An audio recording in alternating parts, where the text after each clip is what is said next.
क्या आपने कभी रात के आसमान को देखकर सोचा है कि काश हम आसमान में मौजूद हर एक तारे को एक नक्शे पर दिखा पाते।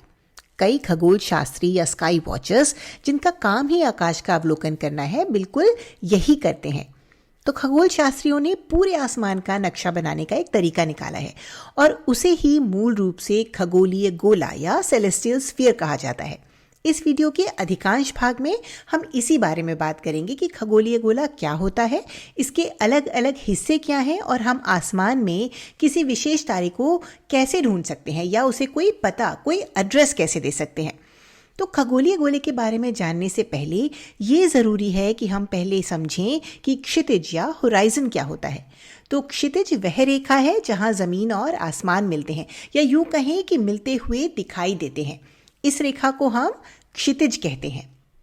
अब अगर आप अपनी बाईं तरफ या दाईं तरफ मुड़ना शुरू करें और एक पूरा चक्कर लगाएं तो आप देखेंगे कि क्षितिज असल में वृत्ताकार होता है, सर्कुलर होता है ना। तो जब आप ऊपर से देखते हैं तो क्षितिज कुछ ऐसा दिखाई देता है। ठीक है, अब बात करते हैं खगोलीय गोले की, सेलेस्टियल स्फीयर की। ये है क्या? तो हमने यहाँ जो ये गोला बनाया है यही खगोलीय गोला है। अब मान लेते हैं कि दोपहर के 3 बजे हैं, तो दिन का समय है और सूरज कहीं यहाँ पर है। जब आप आसमान की तरफ देखते हैं तो आपको सब कुछ बहुत उजला दिखाई देता है, आपको सूरज दिखाई देता है और शायद ही कोई तारा दिखाई देता हो। अब आपके ऊपर का आसमान एक आधे गोले की तरह, हेमिस्फीयर की तरह लगता है और यह ऊपर वाला आधा गोला जो पारदर्शी है वो आपको दिखाई देता है, लेकिन जो आधा गोला आपके नीचे है वो आपको दिखाई नहीं देता।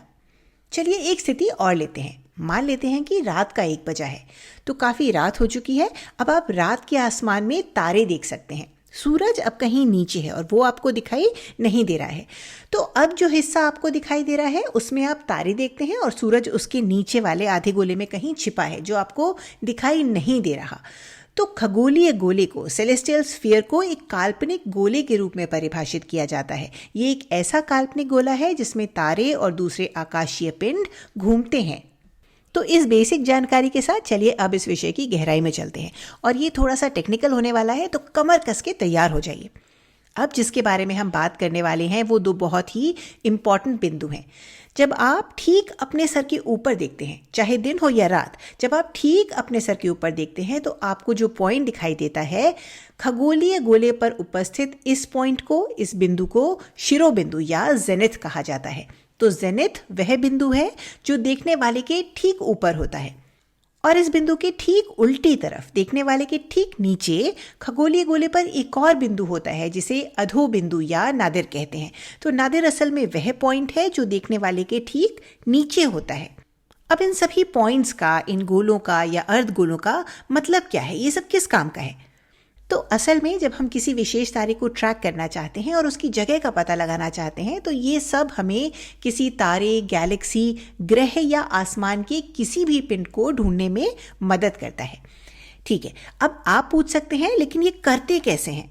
तो चलिए हम आपको एक उदाहरण देते हैं। मान लीजिए इस बिंदु पर एक तारा है, तो हम कह सकते हैं कि यह तारा खगोलीय गोले पर पूर्व दिशा से 30 डिग्री ऊपर है, और ये बात हमें पूरे रात के आसमान या दिन के आसमान का नक्शा बनाने में मदद कर सकती है। अब अगर हम एक कदम और आगे जाना चाहें तो हम कुछ ऐसा कर सकते हैं। हम जानते हैं कि धरती पर किसी विशेष जगह का पता लगाने के लिए हम अक्षांश यानी लैटिट्यूड और देशांतर यानी लॉन्गिट्यूड रेखाओं का इस्तेमाल करते हैं। हम खगोलीय गोले के साथ भी ऐसा कर सकते हैं। आखिरकार ये भी तो एक गोला ही है ना? तो हम वे अक्षांश और देशांतर, लैटिट्यूड और लॉन्गिट्यूड रेखाएं खींच सकते हैं और फिर उनका उपयोग करके किसी भी तारे को ढूंढना और उसकी जगह बताना बहुत ही आसान हो जाएगा। तो मान लेते हैं कि ये एक तारा है। हम आसानी से इसे एक पता दे सकते हैं क्योंकि अब हमारे पास वे अक्षांश और देशांतर रेखाएं हैं। ठीक है, तो अब आपको थोड़ा बहुत आइडिया लग गया होगा कि हम ये सब क्यों करना चाहते हैं, है ना? अब चलिए खगोलीय गोले के आइडिया पर वापस चलते हैं। तो ये खगोलीय गोला है, जेनिथ और नादिर यहाँ मार्क किए गए हैं। क्या आप ये धुरी या एक्सिस देख पा रहे हैं? ये धुरी उत्तरी ध्रुव यानी नॉर्थ पोल और दक्षिणी ध्रुव यानी साउथ पोल से होकर गुजरती है। ये वो धुरी है जिस पर धरती घूमती है। तो ये घूर्णन अक्ष या एक्सिस ऑफ रोटेशन है। इसे उत्तर दक्षिण धुरी भी कहा जाता है। अब यह उत्तरी ध्रुव और दक्षिणी ध्रुव धरती के भौगोलिक उत्तरी और दक्षिणी ध्रुव हैं। लेकिन खगोलीय गोले में हमारे पास एक और चीज होती है जिसे खगोलीय ध्रुव या सेलेस्टियल पोल्स कहा जाता है। पृथ्वी के भौगोलिक दक्षिणी और उत्तरी ध्रुव तो पृथ्वी पर है, लेकिन खगोलीय गोले में भी ध्रुव होते हैं।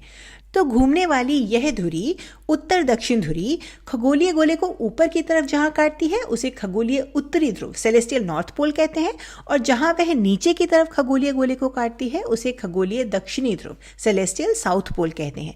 तो वे पॉइंट्स जहां धरती की उत्तर दक्षिण धुरी खगोलीय गोले से मिलती है, उन पॉइंट्स को खगोलीय उत्तरी ध्रुव और खगोलीय दक्षिणी ध्रुव कहा जाता है। यहाँ एक बहुत ही रोचक बात है, खगोलीय उत्तरी ध्रुव पर या उसके बहुत पास एक खास तारा होता है और इसे ध्रुव तारा या पोलैरिस स्टार कहते हैं, पोल स्टार कहते हैं। ये रास्ता खोजने के लिए बहुत काम आता है और रात के आसमान में इसे एक संदर्भ बिंदु के रूप में उपयोग किया जाता है, खासकर उत्तरी गोलार्ध, नॉर्दर्न हेमिस्फीयर के लिए। ठीक है, तो हमने दो और चीजों के बारे में जान लिया, खगोलीय उत्तरी ध्रुव और खगोलीय दक्षिणी ध्रुव। अब चलिए आगे बढ़ते हैं और एक और चीज के बारे में जानते हैं। अब तक हमने कई पॉइंट्स देख लिए हैं, शिरोबिंदु यानी जेनिथ, अधोबिंदु यानी नादिर, खगोलीय उत्तरी ध्रुव और खगोलीय दक्षिणी ध्रुव। इन चारों पॉइंट से होकर एक गोल घेरा गुजरता है और इसे मेरिडियन या मध्याह्न रेखा कहा जाता है। चलिए हम इसकी परिभाषा को लिख भी लेते हैं। तो ये खगोलीय गोले में वह गोल घेरा है जो शिरोबिंदु, अधोबिंदु, खगोलीय उत्तरी ध्रुव और खगोलीय दक्षिणी ध्रुव से, यानी zenith, nadir, celestial north pole और सेलेस्टियल साउथ पोल से होकर गुजरता है। चलिए, तो ये हुई एक और टर्म। इसके बाद हमें खगोलीय भूमध्य रेखा या सेलेस्टियल इक्वेटर के बारे में बात करनी है। हमें पता है कि ये बड़े सारे नए शब्द हो गए, लेकिन बस 2 शब्द और फिर हमारा काम पूरा हो जाएगा, और ये काफ़ी इंटरेस्टिंग भी है। तो पृथ्वी की अपनी एक भूमध्य रेखा या इक्वेटर है ना। अगर पृथ्वी की भूमध्य रेखा है तो क्यों ना खगोलीय गोले के लिए भी एक भूमध्य रेखा बना दी जाए। खगोलीय गोले की भूमध्य रेखा को ही खगोलीय भूमध्य रेखा कहा जाता है। खगोलीय भूमध्य रेखा पृथ्वी की भूमध्य रेखा के बिल्कुल समानांतर यानी पैरेलल होती है। खगोलीय भूमध्य रेखा और पृथ्वी की भूमध्य रेखा दोनों एक ही तल पर, एक ही प्लेन पर होते हैं। तो अगर पृथ्वी की भूमध्य रेखा को आगे बढ़ाया जाए तो वह आगे जाकर खगोलीय गोले से मिलेगी और इस विशेष रेखा को खगोलीय भूमध्य रेखा कहते हैं। तो इस लाइन को खगोलीय भूमध्य रेखा या सेलेस्टियल इक्वेटर कहते हैं।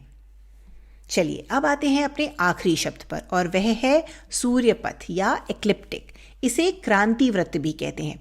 यहाँ सूरज और पृथ्वी को चिन्हित किया गया है। जब आप पृथ्वी से सूरज को देखते हैं तो सूरज आपको तारों के बीच में दिखाई देता है, लेकिन खगोलीय गोले पर वह इस पॉइंट पर होगा, है ना। मान लेते हैं कि कुछ समय बीत जाता है और अब पृथ्वी यहाँ आ गई है। अब सूरज खगोलीय गोले के इस पॉइंट पर दिखाई देगा। थोड़ी देर बाद, शायद कुछ महीनों बाद, सूरज यहाँ दिखाई देगा। तो सूरज अब खगोलीय गोले पर एक रेखा में आगे बढ़ रहा है ना। यह लाइन ही असल में सूर्यपथ या एक्लिप्टिक है। तो अगर हम इसे ऊपर से देखें तो यह कुछ ऐसा दिखेगा, और यह लाइन जिस पर सूरज चलता हुआ दिखाई देता है, यह सूर्यपथ होती है। तो पृथ्वी के घूमने के कारण खगोलीय गोले पर सूरज जिस पथ पर खिसकता हुआ दिखाई देता है, उसी पथ को सूर्यपथ कहा जाता है।